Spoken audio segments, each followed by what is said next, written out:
Hello everyone, कैसे हैं सारे। तो आज के इस वीडियो में अब हम शुरू करने वाले हैं अपना next basic concept pre processor के बारे में। तो इस वीडियो में हम सारा कुछ देखेंगे, प्री प्रोसेसर क्या होता है। हम ज़्यादा डेप्थ में नहीं जाएंगे, ये मैं आपको बस बता रहा हूँ बेसिकली, क्योंकि हमने जो भी कोड लिखा है उसमें ऊपर मैंने हैशटैग इंक्लूड stdio.h लिखा है। तो आपको समझना चाहिए सबसे पहले बेसिक में कि प्री प्रोसेसर क्या होता है। stdio.h जो .h वाला फाइल है उसे क्या बोलते हैं, हेडर फाइल क्या होता है। तो इसके बारे में आज के इस वीडियो में जानेंगे। तो अपने क्लास को शुरू करने से पहले मैं आपको बता देता हूं कि ये channel programming with PJ Newton school के कोलैबोरेशन के साथ बनाया गया है। तो आप न्यूटन स्कूल को चेकआउट करना बिल्कुल भी ना भूलें। उस पर आप तैयारी कर सकते हैं अपने प्लेसमेंट की, और आपको प्लेसमेंट मिल जाएगा तभी आपको फी पेमेंट करना होता है न्यूटन स्कूल को। उससे पहले आपको कोई भी फी पेमेंट नहीं करना होता है। आपको गारंटीड जॉब लगेगी 5 LPA से ऊपर की, तभी आपको न्यूटन स्कूल को फी पेमेंट करना है। तो ये बहुत ही अच्छी चीज़ है जो आप न्यूटन स्कूल को ज्वाइन करके अपने प्लेसमेंट के लिए ड्रीम जॉब की तैयारी कर सकते हैं। तो इसी के साथ शुरू करते हैं। आप पुराना वीडियोज़ नहीं देखा है जहाँ पे मैंने और सभी कॉन्सेप्ट्स के बारे में बताया है, तो आप उसे भी चेकआउट कर सकते हैं। चैनल को सब्सक्राइब कर लीजिए क्योंकि रेगुलर वीडियो यहाँ पे आती रहती है। और आप सी लैंग्वेज में मास्टरी होना चाहते हैं तो ये चैनल आपके लिए बेस्ट हो सकता है। तो सबसे पहले हम देख लेते हैं आज के टॉपिक का नाम, प्री प्रोसेसर। और प्री प्रोसेसर क्या होता है, इसका फ्यूजेस क्या होता है, फंक्शंस क्या होता है, इसे यूज में क्यों लाते हैं, इसके बारे में देख लेंगे। तो प्री प्रोसेसर एक ऐसा कॉन्सेप्ट है जो कि बहुत सारे हाई लेवल लैंग्वेज में नहीं आती है। ये सी लैंग्वेज में मिलेगी आपको और C++ में भी मिलेगी, लेकिन जावा, पाइथन इन सभी लैंग्वेज में आपको प्री प्रोसेसर का यूज नहीं देखने को मिलेगा। तो प्री प्रोसेसर जो है ये हमारे प्रोग्राम को थोड़ा सा इजी कर देता है रीड करने के लिए, मॉडिफाई करने के लिए, डेवलप करने के लिए, और इसे हम एक सिस्टम से दूसरे सिस्टम पे भी ट्रांसफर कर सकते हैं, यानी पोर्ट कर सकते हैं, वही विद बहुत ही ईजिली। तो हमारा प्री प्रोसेसर बहुत ही काम आसान कर देता है हमारे कोड को, जो मैंने आपको बताया कि इसे डेवलप कर, इसे रीड करने में, इसे मॉडिफाई करने में, और साथ ही साथ इसे पोर्ट करने में। तो ये सभी कुछ फीचर्स हैं हमारे यूज करने के पीछे। प्री प्रोसेसर हम यूज क्यों करते हैं उसके पीछे यही सब कुछ रीजंस हैं जो हमारे काम को आसान बना देती है। अब प्री प्रोसेसर जो है ये हमारा जो, इसका नाम प्री प्रोसेसर क्यों पड़ा है अब ये देख लेते हैं। इसका नाम प्री प्रोसेसर, प्री मतलब क्या होता है, पहले, यानी कि कुछ भी काम से पहले, यानी कि हम जो कंपाइलेशन के लिए अपना सोर्स कोड को भेजते हैं, मैंने कोई सोर्स कोड लिखा और ये कंपाइलेशन के लिए मैं इसे भेजा, तो ये हमारा सोर्स कोड कंपाइलेशन के पास जाता है। उससे पहले ये अपना अपना जो ये काम है प्री प्रोसेसर, उसका काम ये अपना कंप्लीट कर लेता है। ये बोलता है कि मेरा जो कुछ लाइन है जो मैंने आप यूज किया है हैशटैग इंक्लूड stdio.h, ये सभी काम जो है आपको सोर्स कोड में सबसे पहले यूज करना है। उसके बाद आप सोर्स कोड का जो लाइन 1 मैंने खुद से लिखा है, जो प्रोग्रामर लिखता है, उसके बाद उसका यूज किया जाता है। तो ये जो है यहाँ पे आप देख सकते हैं 3 पॉइंट्स मैंने लिखा है कि analyse these statements before analysis of C program itself. तो आपने जो सी प्रोग्राम लिखा है, आपने जो टाइप किया है सी प्रोग्राम, उससे एनालाइज करने से पहले ये प्री प्रोसेसर को एनालाइज करेगा कोई भी कंपाइलर, और उसको उसके बाद ही ये सोर्स कोड पे आता है जो आपने कोड लिखा है। और ये कंपाइलर को एक इंस्ट्रक्शन देता है प्री प्रोसेसर कि ये सभी फीचर्स हैं जो मैंने प्री प्रोसेसर में यूज किया है। अगर आप stdio.h का यूज नहीं करेंगे तो वो कंपाइलर को बोल नहीं पाएगा कि इसमें आपको इनपुट आउटपुट का यूज करना है। तो आप अगर stdio.h का यूज नहीं करते हैं हेडर फाइल का, तो आप अपने प्रोग्राम में इनपुट आउटपुट के लिए printf स्कैनफ का यूज नहीं कर पाएंगे। तो इस तरह से ये कंपाइलर को बताता है कि इस प्रोग्राम में क्या क्या फीचर आने चाहिए, क्या क्या यूज कर सकता है कोई प्रोग्रामर प्रोग्राम लिखने से पहले। तो ये सभी काम प्री प्रोसेसर का होता है।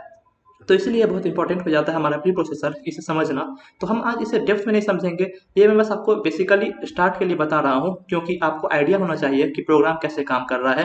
क्योंकि आप पहला 2 लाइन समझ नहीं रहे होइएगा, लेकिन नीचे का कॉन्सेप्ट सब समझ जाइएगा, लेकिन आपको थोड़ा सा मुश्किल जरूर आएगी उसमें। इसलिए मैं आपको सोचा कि मैं प्री प्रोसेसर और हैशटैग इंक्लूड स्टेटमेंट को पहले कवर कर लूँ और हेडर फाइल को भी पहले कवर कर लूँ। और आप ये देख सकते हैं कि ये हमारे प्रोग्राम में कहीं भी यूज किया जा सकता है। आपने अभी तक देखा होगा कि मैंने जो प्रोग्राम यूज किया था उसमें मैं सिर्फ स्टार्टिंग में यूज किया था, यानी कि हैशटैग इंक्लूड stdio.h, यहाँ से मैंने अपना प्रोग्राम को राइट करना स्टार्ट किया था। तो आप मैं बेसिकली देखेंगे कि ये प्रोग्राम के टॉप पे ही होता है, लेकिन आप इसे प्रोग्राम में कहीं भी यूज कर सकते हैं। हैशटैग इफ डेफ भी आप देखेंगे तो वहाँ पे भी आप यूज कर सकते हैं इसे। तो इस तरह से आप बहुत जगह प्रोग्राम में कहीं भी यूज कर सकते हैं प्री प्रोसेसर का। अब आगे बढ़ते हैं, कुछ और ओवरव्यू है प्री प्रोसेसर का, ये अब देख लेते हैं। Preprocessor statements are identified by the presence of pound sign, यानी कि हैशटैग जिसे हम बोलते हैं। तो मैंने कोई भी प्री प्रोसेसर को आपको डिफाइन करना होगा तो आपको हैशटैग पहले लगाना होगा। आप डायरेक्ट अगर इंक्लूड लिखेंगे तो कंप्यूटर नहीं समझ पाएगा कि ये इंक्लूड क्या है, वो बस इसे नॉर्मल वर्ड की तरह लेगा, इसे वो नहीं समझेगा कि ये हमारा प्री प्रोसेसर है। अगर हम लिखेंगे हैशटैग इंक्लूड विदाउट स्पेस तो ये समझेगा कि हाँ ये प्री प्रोसेसर है और फिर ये अपना काम में लग जाएगा। तो हमें यहाँ पे आप देख सकते हैं which must be the first non space character on the line, यानी कि इस लाइन में आपको कोई भी कैरेक्टर स्पेस नहीं होना चाहिए। We will utilise the preprocessors too. अब हम प्री प्रोसेस का यूज आगे फ्यूचर्स में, जहाँ पे मैं आपको बताऊंगा प्री प्रोसेसर क्या होता है, तो वहां मैं आपको बता देता हूँ कि प्री प्रोसेसर का बेसिकली यूज क्या करेंगे। तो प्री प्रोसेसर का यूज हम हैशटैग डिफाइन स्टेटमेंट से कर सकते हैं, जहाँ पे हम मैक्रोज का यूज करेंगे, तो वहां पे हम प्री प्रोसेसर का यूज कर सकते हैं हैशटैग डिफाइन के साथ। तो यहाँ पे हैशटैग डिफाइन का मतलब है कि हैशटैग डिफाइन के बाद आप जो भी वर्ड लिखेंगे तो उसे वो रिप्लेस कर देगा पूरे प्रोग्राम में। अगर आप हैशटैग डिफाइन कैपिटल में फिर लिखते हैं MAX, तो जहां जहां वेरिएबल में कुछ होगा वो वैल्यू को वो मैक्स से रिप्लेस कर देगा। तो इस तरह का यूज हम देखेंगे फ्यूचर में। देख लेते हैं build your on library files with the hashtag include statement. तो हम अपना ऑन लाइब्रेरी फाइल भी बना सकते हैं, जैसे कि आप देख सकते हैं कि मैंने जो आपको बताया था कि math.h stdio.h ये सब कुछ लाइब्रेरी फाइल्स हैं, जैसे कि आप यूज कर सकते हैं। कुछ हेडर फाइल्स हैं, तो हम अपना लाइब्रेरी फाइल्स भी यूज कर सकते हैं अपने प्रोग्राम में। तो प्री प्रोसेसर का यूज इसमें भी बहुत ज़्यादा इंपॉर्टेंट हो जाता है कि अपना कुछ यूजर डिफाइंड लाइब्रेरी फाइल्स बनाना हो। तो अब आगे देख लेते हैं make more powerful programs with the conditional if def hashtag end if hashtag else and hashtag in def. तो ये आप देख सकते हैं कि हमने नॉर्मली देखा है एक इफ एल्स स्टेटमेंट होता है, लेकिन ये जो है आप हैशटैग ला के इफ डेफ करेंगे तो ये थोड़ा सा ज़्यादा पावरफुल भी हो जाता है और इसे हम अपने स्टेटमेंट में यूज कर सकते हैं। सभी फीचर्स का भी यूज हम देखेंगे प्री प्रोसेसर में फ्यूचर में। अब मैं आपको बता देता हूँ कि इंक्लूड स्टेटमेंट क्या होता है। तो मैंने आपको हैशटैग बता दिया कि हैशटैग क्या होता था, यूज क्या होता है हैशटैग का। तो प्री प्रोसेसर को डिफाइन करने के लिए हम हैशटैग का यूज करते हैं। अब बता देता हूँ मैं आपको कि इंक्लूड स्टेटमेंट क्या होता है। तो ये हमारा हैशटैग इंक्लूड स्टेटमेंट एक प्री प्रोसेसर डायरेक्टिव है। तो प्री प्रोसेसर डायरेक्टिव क्या होता है, हैशटैग इंक्लूड stdio.is जो मैंने ये कंप्लीट स्टेटमेंट लिखा, तो ये हमारा प्री प्रोसेसर डायरेक्टिव है। तो ये हमारा एग्जीक्यूटेबल प्रोग्राम का पार्ट नहीं होता है, जैसा कि मैंने आपको बताया कि कंपाइलर सोर्स कोड को लेता है, ना कि ये प्री प्रोसेसर को एग्जीक्यूट करता है। प्री प्रोसेसर का काम जो होता है वो एग्जीक्यूशन से पहले का होता है, यानी कंपाइलर के पास जाने से पहले जो कंपाइलर के पास जाके ऑर्डर देता है कि ये सभी फीचर्स है हमारे इस हैशटैग इंक्लूड के अंदर। अगर हम अपने प्रोग्राम में एग्जीक्यूटेबल प्रोग्राम में अगर हम इसे इंक्लूड नहीं करते हैं हैशटैग इंक्लूड stdio.h, तो ये हमें कुछ आउटपुट तो नहीं देगा, लेकिन कुछ एरर भी नहीं देगा, यानी कि प्रोग्राम जो है काम नहीं करेगा, लेकिन ये हमें कुछ एरर भी नहीं देगा। तो ये हमारा स्ट्रिक्टली पार्ट नहीं होता है प्रोग्राम में लिखने के लिए। The symbol pound that is hashtag indicates this is a pre processing directive. अगर आप हैशटैग लगा देंगे तो वो उसके आगे आप कुछ भी लिखेंगे तो वो बताएगा कि ये जो हमारा पार्ट है ये प्री प्रोसेसर डायरेक्टिव है।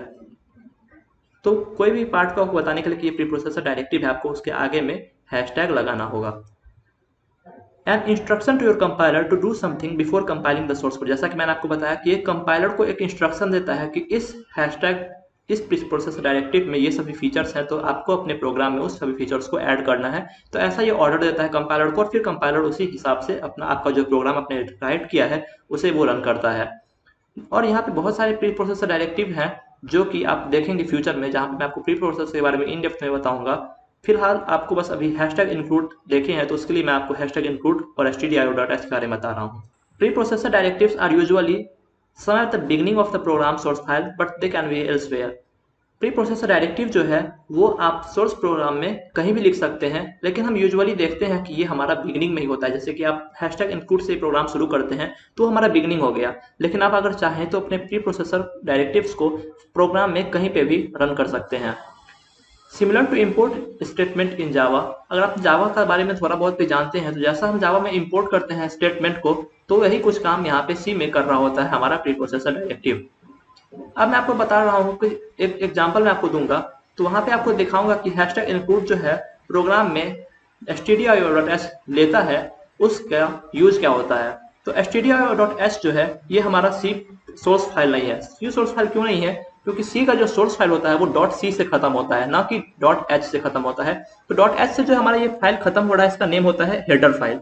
तो हेडर फाइल इसे हम इसलिए कहते हैं क्योंकि अगर हमारा जो प्रोग्राम में कुछ भी हमें फीचर ऐड करना है, जैसे कि हमें मैथ से रिलेटेड कुछ काम करना है, तो हम मैथ का हेडर फाइल यूज करेंगे। तो जो हमारा सी प्रोग्राम है वो उस मैथ का हेडर फाइल को ला सकता है आपके सोर्स कोड में, इससे कि आपका जो काम है वो आसान हो जाएगा। जैसे कि अगर आप math.h यूज करते हैं तो आपको sqrt एक फंक्शन होता है, स्क्वायर रूट का फंक्शन, उसका आपको एक्सेस मिल जाएगा। अगर आप stdio.h कर रहे हैं यूज और math.h का यूज नहीं कर रहे हैं तो आपको sqrt फंक्शन का आप यूज अगर करते हैं तो आपको उसका एक्सेस नहीं मिल पाएगा, क्योंकि आपने math.h फंक्शन का यूज नहीं किया, math.h हेडर फाइल का यूज नहीं किया है। तो आपको उसी हिसाब से अपने अकॉर्डिंगली हेडर फाइल को सिलेक्ट करना होता है। अगर आप स्ट्रिंग के साथ यूज कर रहे हैं तो आपको string.h का स्ट्रिंग हेडर फाइल आपको यूज करना होगा अपने प्रोग्राम में, जिससे कि आपका प्रोग्राम समझ सके कि आप जो काम करना चाह रहे हैं वो स्ट्रिंग के ऊपर काम करना चाह रहे हैं, और आपको जो सी प्रोग्राम में प्री डिफाइंड फंक्शन सब है उसका आपको एक्सेस मिल सके। तो बेसिकली हेडर फाइल का यही यूज होता है कि आपका जो बेसिकली काम है उस काम को आसान बनाना। आप जो काम करना चाहते हैं बेसिकली आप उसी फाइल को लाइए, अपने प्रोग्राम में इंपोर्ट कीजिए और अपने काम को आसान बनाइए। अब आगे देख लेते हैं हेडर फाइल से रिलेटेड और भी कुछ फैक्ट्स जो हैं, जो यूजेज हैं। तो header files define information about some of the functions that are provided by that file. अगर आपका कोई फंक्शन, जैसे कि मैंने आपको अभी बताया, जो मैं आपको यहाँ पे लिखा हुआ पार्ट है, आप इसे पॉज करके पढ़ भी सकते हैं, मैं आपको बस बोल के समझा रहा हूँ। ये हो सकता है कि सीक्वेंस में नहीं हो, लेकिन आपको मैं ये सभी बात ही बता रहा हूँ। तो math.h आप यूज कर रहे हैं अपने प्रोग्राम में, तो आप sqrt एक फंक्शन होता है स्क्वायर रूट का, इसका आपको एक्सेस मिल जाएगा। लेकिन अगर आप s.h की जगह stdio.h यूज कर रहे हैं बस, और आप यहाँ पे फिर sqrt का फंक्शन का यूज करना चाह रहे हैं तो आपको यहाँ पे एक्सेस नहीं मिलेगा। तो उसी तरह आपको मैं समझाना चाह रहा हूँ कि आपको अगर मैथ का काम है तो आपको मैथ का हेडर फाइल यूज करना है, स्ट्रिंग से काम है आपको तो स्ट्रिंग का हेडर फाइल आपको यूज करना होगा।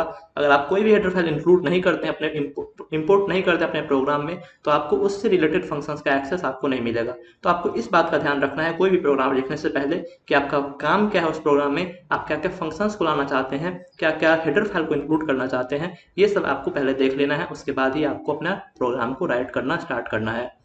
इसी तरह आप यहाँ पे देख सकते हैं कि आप अपना एक यूजर डिफाइंड हेडर फाइल भी क्रिएट कर सकते हैं अपने प्रोग्राम में। एक होता है सिस्टम डिफाइंड और एक होता है यूजर डिफाइंड।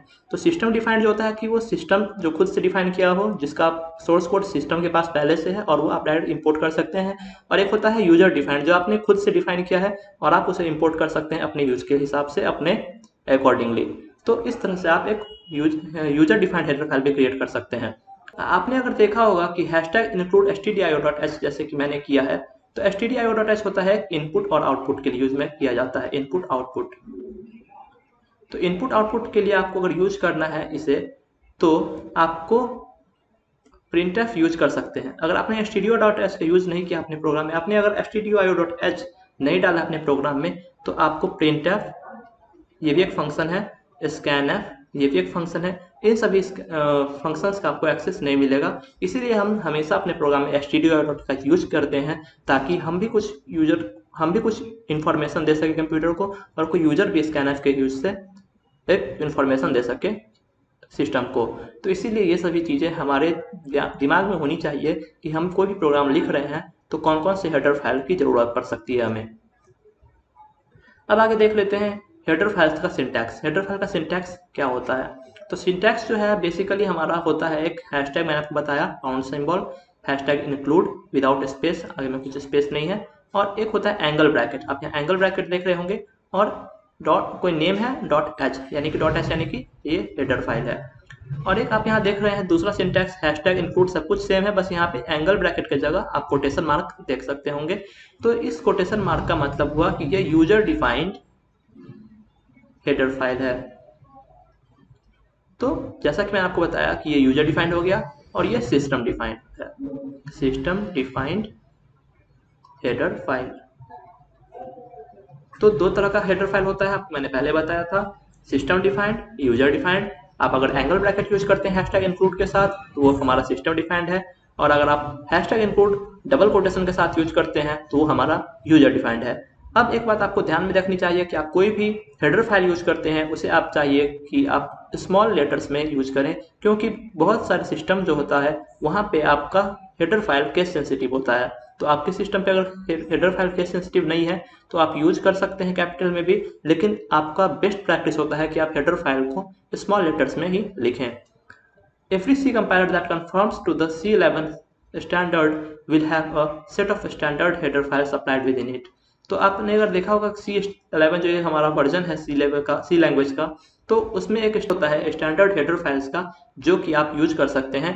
जो कि यूजर डिफाइंड नहीं होता है, सिस्टम डिफाइंड होता है। तो आप सिस्टम से लेके अपने प्रोग्राम में उसे यूज कर सकते हैं।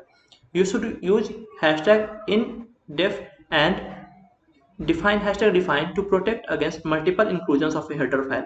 आप एक ही हेडर फाइल को बार बार इंक्लूड करने से बचने के लिए आप hashtag in if and deaf and hashtag define का यूज कर सकते हैं, जिससे कि आप सेम हेडर फाइल को बार बार अपने प्रोग्राम में इंक्लूड ना करें।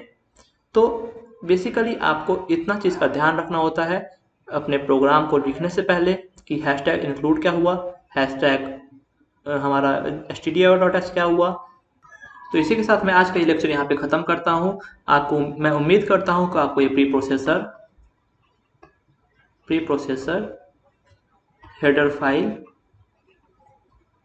डायरेक्टिव्स, प्री प्रोसेसर डायरेक्टिव्स, ये सभी कॉन्सेप्ट समझ में आया होगा आज के इस वीडियो के साथ।